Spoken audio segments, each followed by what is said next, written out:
బంగారు నగలు తాకట్టు పెట్టబోతున్నారా? వద్దు. తక్కువ డబ్బులు ఎక్కువ వడ్డీ ఎందుకు? సింపుల్ గా శ్రీ స్టార్ గోల్డ్ కంపెనీకి రండి.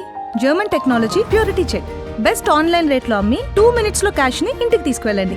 ప్రశాంతంగా ఉండండి. కాల్ 6366 ఈ వికారాబాద్ జిల్లాలో 2,48,777 ఇళ్లకు సంబంధించిన కరెంటు కనెక్షన్స్ ఉంటే ఒకసారి ఆలోచన చేయండి మిత్రులారా.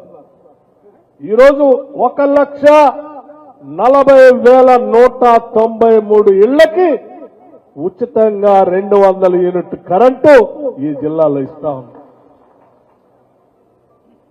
1,40,193 కుటుంబాలు ఈరోజు రాష్ట్రంలో కరెంటు బిల్లు కట్టకుండా 200 యూనిట్ల వరకు ఉచితంగా కరెంటు వాడుకుంటున్నారంటే ఇది 56% ప్రజలు ఈరోజు ఉచితంగా కరెంటు పొందుతా ఉన్నారు. ఈ జిల్లా వికారాబాద్ జిల్లా మొత్తం ఈ పరిస్థితి ఉంటే పరిగి శాసనసభ నియోజకవర్గానికి వస్తే 70,377 కనెక్షన్స్ ఉంటే 44,565 మందికి గృహజ్యోతి ఉచిత కరెంటు కేవలం పరిగి శాసనసభ నియోజకవర్గంలో ఇస్తా ఉన్నాం. అంటే 63% కుటుంబాలు ఈరోజు పరిగి శాసనసభ నియోజకవర్గంలో ఉచితంగా కరెంటు పొందుతా ఉన్నారు. దీనికి సంబంధించి ఇప్పటికే 12.35 కోట్ల రూపాయలు కేవలం పరిగి శాసనసభ నియోజకవర్గానికి సంబంధించి మీ అందరి తరఫున ఈ రాష్ట్ర ప్రభుత్వానికి విద్యుత్ శాఖ సంబంధించి విద్యుత్ శాఖకి రాష్ట్ర ప్రభుత్వం డబ్బులు కట్టింది. అట్లాగే వికారాబాద్ జిల్లాకి ఈ 200 యూనిట్లు వాడుకున్నటువంటి ప్రజలందరి కోసం మీ అందరి తరఫున మీరు కట్టాల్సిన బిల్లుని ఈ రాష్ట్ర ప్రభుత్వ ఆర్థిక శాఖ నుంచి 42 కోట్ల రూపాయలు ఈ రాష్ట్ర ప్రభుత్వం ఈ జిల్లాలో ఉన్నటువంటి పేదల కోసం విద్యుత్ శాఖకి బిల్లు చెల్లించింది.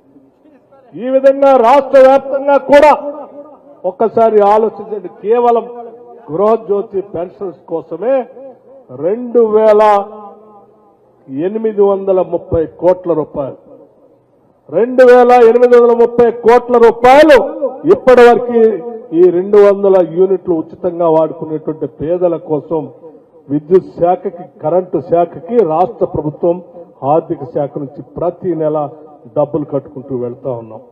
అట్లాగే రాష్ట్రంలో ఉన్నటువంటి ఫ్రీ పవర్ సంబంధించి అగ్రికల్చర్ పంప్ సెట్స్ సంబంధించి కూడా పెద్ద ఎత్తున దాదాపు 29 లక్షల పంప్ సెట్లు ఉంటే ఈ పరిగి శాసనసభ నియోజకవర్గంలో ఈరోజు 27,970 అగ్రికల్చర్ పంప్ సెట్స్ ఉన్నాయి. 27,970 పంప్ సెట్లకి ఉచితంగా ఈరోజు కరెంటు ఎటువంటి రూపాయి కూడా వసూలు చేయకుండా ఈనాటి ప్రజాప్రభుత్వం, ప్రజల ప్రభుత్వం, మన ప్రభుత్వం రైతుల కోసం ఉచితంగా కరెంటు ఇస్తూ ముందుకు పోతాం.